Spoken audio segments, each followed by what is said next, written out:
오늘 우리에게 주신 하나님의 말씀은 시편 37편 5절 말씀입니다. 내 길을 여호와께 맡기라. 그를 의지하면 그가 이루시고. 오늘 이 말씀에 많은 은혜 받으시기 바랍니다.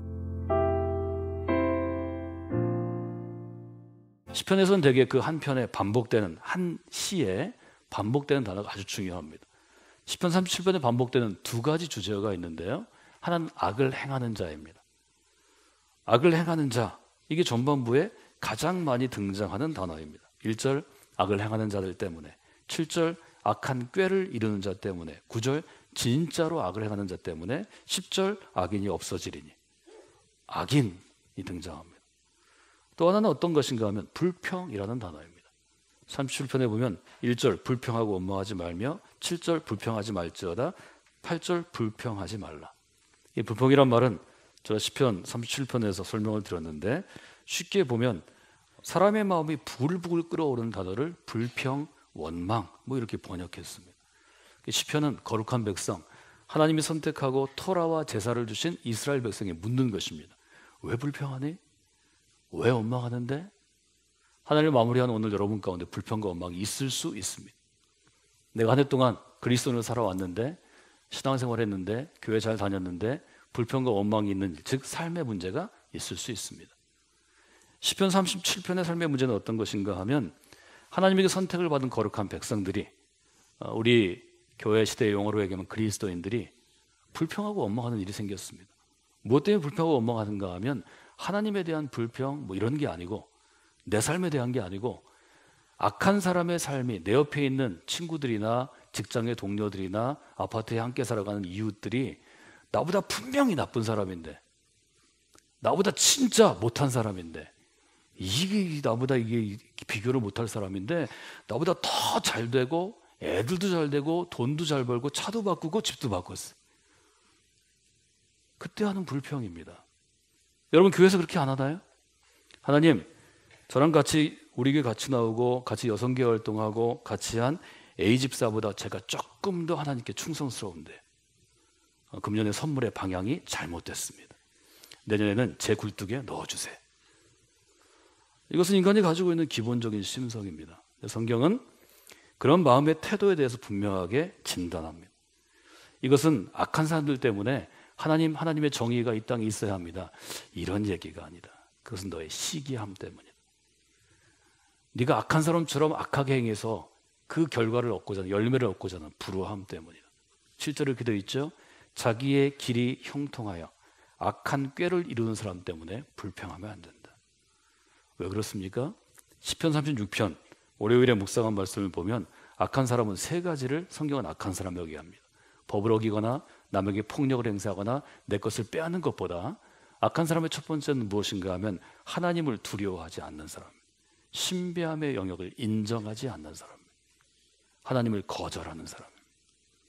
이 사람의 특징은 어떤 것인가 하면, 인생 가운데 자긍합니다. 나를 너무 높이 평가합니다. 나를 너무 높이 포장해서 드러냅니다. 자기 자랑합니다. 세상에 내 능력, 내 노력으로 안 되는 게 없습니다. 이걸 자긍하는 사람이라고 합니다. 세 번째는 악을 계획하고 행하는 사람입니다. 겉으로는 아무리 좋은 얘기를 하고 선한 미소를 띄워도 속으로는 악을 품고 있고 악을 실행할 능력과 결단과 노력하는 사람입니다. 모르게 할 뿐이죠. 이것이 악인이라는 것입니다. 그러면 악한 사람들 가운데, 혹은 신비함의 영역을 부정하는 사람들 가운데 하나님을 두려워하는 사람이 해야 될 일은 어떤 것인가? 시편 37편은 두 가지를 얘기했죠. 첫 번째, 앞을 내다봐야 합니다. 악한 사람은 일시적으로는 흥하는 것 같지만, 여기 2절에 있는 것처럼 여름날 떼약볕의 잡초처럼 속히 배임을 당할 것이다. 혹은 속히 시들어갈 것이다. 10절, 시간이 좀 지나면 악인은 없어지리니 내가 악인이 있던 땅을 자세히 살펴봐도 찾을 수 없을 것이다. 이것이 앞을 바라봐야 하는 믿음의 자세입니다. 두 번째는 어떤 자세인가요? 두 번째는 해 위의 세상을 바라보라는 것입니다. 해 위의 세상을 바라보는 것은 뭘 의미하는가 하면, 삶의 원칙과 삶의 행동 양식, 스타일이 바뀌는 것입니다. 네 가지 얘기하죠. 첫 번째, 여호와를 의뢰하라. 두 번째, 여호와를 기뻐하라. 세 번째, 여호와께 맡기라. 네 번째, 여호와를 기다리라. 의뢰하라는 것은 무슨 뜻인가요? 의뢰한다는 것은 단어 어의로 단어의 뜻을 찾아가 보면 끈을 맨다는 것입니다. 우리가 아이들이 운동회 때, 여러분이 어릴 때 2인상가 두 사람이 한 다리와 한 다리를 묶어서 세 개의 다리로 뛰어가듯이 하나님과 연결되는 것을 의미합니다. 하나님을 의뢰하는 삶은 하나님과 연결되어 떨어지지 않는 삶입니다. 이것이 바로 신앙의 터널, 신비함의 터널 가운데 들어가서 그 가운데 지키어 새기고 붙잡는 삶입니다. 두 번째는 하나님을 의뢰하라는 것이고, 이것이 기뻐하라로 연결됩니다. 기뻐하라는 뭔가요? 하나님을 즐거워하라는 것입니다. 말하자면 하나님과 깊이 연결되어 하나님이 정말 좋은 아버지가 되시면 여러분에게 하나님이 기쁨 그 자체가 된다는 것입니다. 즐거움이 된다는 것입니다. 그리고 하나님 놀라운 선물을 주십니다. 하나님을 기뻐하는 사람이 되면 내 마음의 소원을 이루어 주신다고 약속하십니다. 여호와를 기뻐하라. 그리하면 내 마음의 소원을 이룰 것이다. 이것은 체험해 봐야 합니다. 이것은 설명할 수 없는 것입니다. 한국교회는 오랫동안 이것을 축복이라고 강조해 왔습니다. 많은 종교학자들이 한국교회가 기복적이라고 말해 왔습니다. 물론 나의 필요에 의해서, 내가 뭐가 필요하기 때문에, 난 뭘 하고 싶기 때문에, 나는 뭐를 성취하고 싶기 때문에 하나님을 이용하는 것은 기복적인 신앙입니다. 이것은 우리가 극복해야 될 신앙의 부정적인 면입니다. 그런데 여호와를 먼저 기뻐하고 여호와를 의뢰해서 하나님이 주시는 선물을 받는 것은 반드시 경험해야 될 일입니다. 저는 우리 교회가 중산층이 중심이 된 교회이고, 또 더 지성적이고, 또 더 높은 단계의 학력을 가진 교회이기 때문에 기복적인 신앙이 주는 단점과 부작용 때문에 하나님이 주신 선물도 제한할 수 있다는, 사실은 이런 약점을 지니고 있다는 것이 참 고통스러울 때가 있습니다. 전 여러분에게 뭐 얼마를 헌금하면 하나님 이런 축복을 하십니다, 이런 거짓을 저는 얘기하지는 않습니다. 그러나 하나님을 철저히 신뢰하고 헌신할 때 하나님이 주시는 하나님의 선물을 받으셔야 합니다. 제 삶 전체가 그런 삶이었고, 저희 부모님도 그런 삶이었고, 성광교회의 역사가 그러했습니다.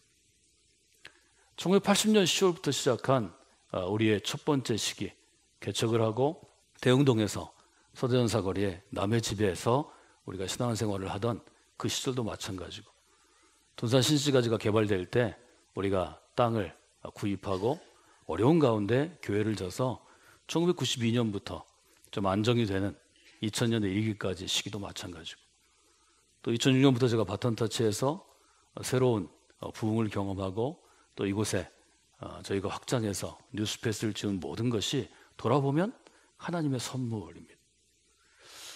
이 선물과 하나님의 소원 이루심을 체험하지 아니하고 확신 가운데 쓸 수 있는가? 저는 불가능하다고 봅니다. 신앙은 여러분이 볼 때 멋있게 하는 것은 의미가 없습니다. 하나님이 보실 때 인정받을 만해야 합니다. 여러분보다 배우지 못한 여러분의 부모나 할머니들, 여러분보다 지성적으로 성경을 공부하지 못하고 그저 하나님의 은혜만을 바랐던 분들의 신앙을 폄하해서는 안 됩니다. 평가절하 받을 수 없는 순전함과 간절함이 그분들의 마음에 있습니다. 저희가 조금 더 무슨 영어를 한다고 그래서, 유학 갔다 왔다고 그래서, 대학교 아니라 대학원 박사과정을 했다고 그래서 그분들의 하나님의 신비를 간구하는 마음을 평가절하하면 우리는 하나님의 심판 아래 설 것입니다.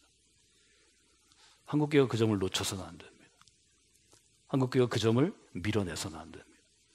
우리는 순전한 마음으로 하나님을 의지해야 하고, 여호와를 기뻐해야 하고, 내 인생의 주인이심을 고백해야 합니다. 내가 미국 유학 갔다 왔으니까, 내가 좋은 대학 나왔으니까, 내가 한국을 대표할 만한 어떤 조직에서, 어떤 기업에서 이 정도 위치에 있으니까 그걸로 나의 삶의 수준이 될 수는 없습니다. 하나님께는 우리는 그저 하나님의 어린 양일 뿐입니다. 이 점을 봐야 합니다. 그리스도인이 된다는 건 뭘 의미하나요? 아주 분명하게 너의 길을 여호와께 맡기는 것입니다. 맡긴다는 건 뭘 의미하나요? 짐을 맡기는 것입니다. 여러분 여행 갔을 때 짐을 아무한테나 맡길 수 있나요? 저는 못합니다. 저는 믿음이 부족합니다. 한국의 대학생들이, 청년들이 여행을 많이 가면서, 특별히 유럽에 가면서 배낭여행 많이 했습니다. 배낭여행은 짐을 맡길 데가 없습니다. 값싼 숙소에 들어가서 나와서 갖고 다녀야 됩니다. 그래서 여행을 안내할 때 안내자들이 코인 락커, 짐 보관소를 이용하라고 권합니다. 모든 유럽여행은 주로 기차로 하는데 기차역마다 코인 락커가 정말 많이 있습니다. 우리식으로 조그만 걸 두는 게 아니라 20kg 넘는 큰 배낭을 넣을 수 있는 큰 코인 락커가 있습니다. 제가 처음에 여행을 가이드할 때는 코인 락커에 아이들 짐을 넣고 아이들 간 다음에 저는 그 역을 잘 떠나지 못했습니다. 불안해가지고요. 누구나 딸 수 있는 거잖아요. 또 영화에 보면 다 따잖아요. 그 짐을 잃어버리면 여행이 끝나는 거예요. 나중에 힘들고 귀찮아서 그냥 떠날 수밖에 없습니다. 저는 그리스도의 삶이 그렇다고 생각합니다. 여러분이 그리스도인이 된다는 것은 여러분이 좋은 사람이든 나쁜 사람이든 하나님 보실 때 헌신을 많이 했든 적게 했든 여러분의 근심과 염려와 보이지 않는 걱정도, 가족도, 직장도, 노후도 모든 짐을 일단 하나님께 맡기는 것입니다. 여러분이 교회 들어오면 그 짐을 맡기고 교회 나갈 때 어떻게 하세요? 찾아서 또 들고 가세요. 이걸 누가 지혜롭다고 볼 수 있나요? 이건 어리석은 것입니다. 일단 여러분이 그리스도의 십자가에 짐을 맡기면 평생토록 그 짐을 찾으시지 않으려고 노력해야 합니다. 우리는 맡겼다 뺏었다 그러니까 주님이 그러시죠. 열쇠는 네가 가져라. 열쇠를 내가 가질 필요가 없겠다. 여러분 실제로 그렇게 살아가지 않나요? 그렇게 살아가면 문제가 생깁니다. 오늘 설교 제목입니다. 설교 제목을 한번 같이 읽어볼까요? 그리스도인이 경험하는 삶의 문제는 필요의 문제가 아니라 순서의 문제입니다. 그리스도인을 살아갔는데 삶의 문제가 많았죠. 금년 한 해도. 아이들 일도, 직장의 일도, 내 자신의 일도, 또 교회 안에서의 일도 문제나 갈등이나 시험을 경험할 수 있을 것입니다. 여러분이 완전하게 여러분의 짐을 하나님께 맡기지 않는 한 삶의 문제는 사라지지 않습니다.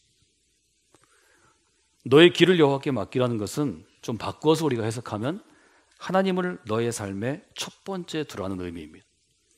저는 영어로 이번 1월 달의 주제로 God first라는 단어를 썼습니다. 하나님에게 첫 번째 우선순위를 두어라. 나머지는 second입니다. 여러 가지 쓸 수 있죠. 나 자신의 문제, my need second 할 수 있습니다. 우리 자녀의 문제, my children second 할 수 있습니다. something second입니다. 너의 길을 여호와께 맡기라는 것은 God first라는 것입니다. 이것은 질서의 문제입니다. 순서의 문제입니다. 우리는 대부분 필요의 문제 때문에 하나님께 나옵니다. 하나님 제게 이걸 주세요. 이걸 해주세요. 제게 이게 필요합니다. 하나님 이렇게 하세요. 이건 God first가 아닙니다. 누구예요? 나 first입니다. 나의 필요 first입니다. 이것은 필요 중심의 삶입니다. 바른 신앙은 우리에게 하나님 첫째의 삶을 살으라고 도전합니다. 그때 우리는 비로소 신비함의 영역을 더 잘 경험할 수 있습니다. 하나님의 귀한 인도하심이 여러분 가운데 있기를 원합니다.